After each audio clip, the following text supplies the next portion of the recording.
Assalamualaikum warahmatullahi wabarakatuh. Perkenalkan, nama saya Andi Fauzia Muksita Fahri dengan NIM 2407015000076 dari kelas B.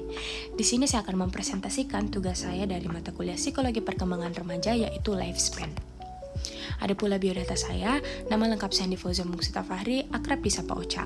Saya lahir di Makassar 5 Januari 2006. Saat ini saya berusia 19 tahun, yang dimana sudah memasuki usia remaja akhir. Saya merupakan mahasiswi Universitas Negeri Makassar, Fakultas Psikologi, Angkatan 2024. Ada pula fase perkembangan remaja yang dibagi menjadi 3. Yang pertama adalah fase remaja awal, dimulai dari usia 12 hingga 15 tahun. Remaja awal ditandai dengan perubahan fisik yang cepat akibat pubertas, serta emosi yang belum stabil. Remaja mulai peka terhadap penerimaan teman sebaya, namun keluarga masih menjadi sumber dukungan utama. Yang kedua yaitu fase remaja tengah, dimulai dari usia 16 hingga 18 tahun. Pada masa ini, kemampuan berpikir abstrak dan kritis berkembang.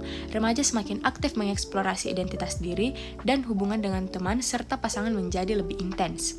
Konflik dengan orang tua juga sering terjadi. Yang terakhir yaitu fase remaja akhir, dimulai dari usia 19 hingga 21 tahun. Remaja akhir menunjukkan identitas diri yang lebih stabil dan mulai membangun kemandirian emosional dan sosial. Fokus utama adalah persiapan masa depan, baik dalam karir maupun hubungan dewasa. Nah, pada fase remaja awal saya, di masa ini banyak hal baru yang membuat saya kurang percaya diri. Ketika pertama kali memasuki sekolah menengah pertama, banyak perubahan di bagian tubuh yang membuat saya kaget dan juga heran. Bahkan bertanya pada diri saya, apakah ini normal?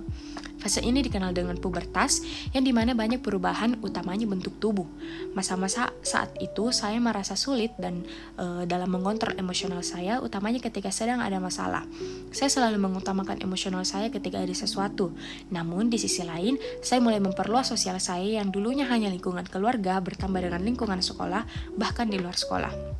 Selain itu, saya juga belajar untuk memperhatikan bagaimana cara saya bergaya, entah itu dari cara berpakaian atau mulai mengenal perawatan muka dan juga riasan wajah.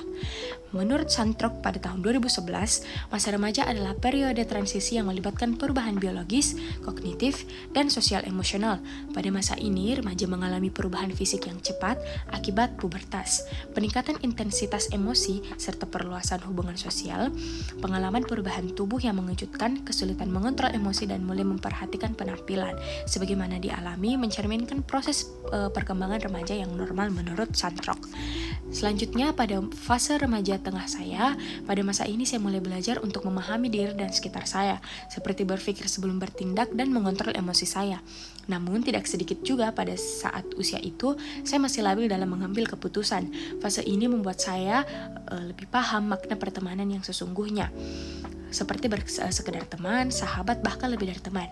Saya juga semakin aktif dalam berbagai organisasi dan mengikuti kegiatan-kegiatan di dalam sekolah maupun luar sekolah. Karena itu, saya akhirnya lebih sering menghabiskan waktu dengan teman-teman daripada keluarga. Pada tahap ini, remaja seringkali merasa labil dalam mengambil keputusan dan mengalami perubahan emosional yang signifikan akibat perkembangan fisik dan kognitif. Menurut Santrok 2011, menyatakan bahwa pada fase ini, remaja mulai memperluas hubungan sosial, menghabiskan lebih banyak waktu dengan teman sebaya, dan mengembangkan identitas sosial yang lebih kompleks, yang terlihat dalam peningkatan aktivitas sosial dan keterlibatan dalam organisasi. Selanjutnya itu fase remaja akhir saya.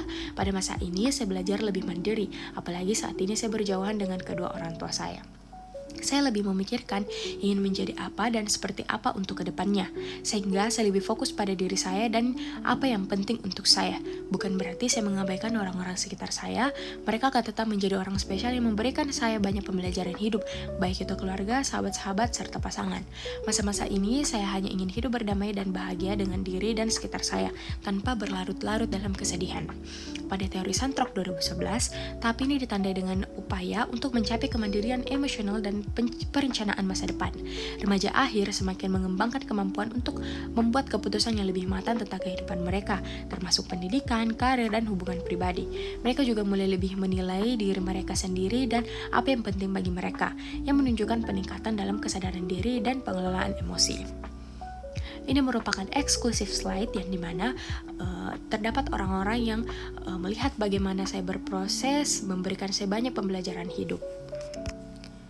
Itu saja presentasi saya. Apabila ada kekurangan dan kesalahan mohon dimaafkan. Wassalamualaikum warahmatullahi wabarakatuh.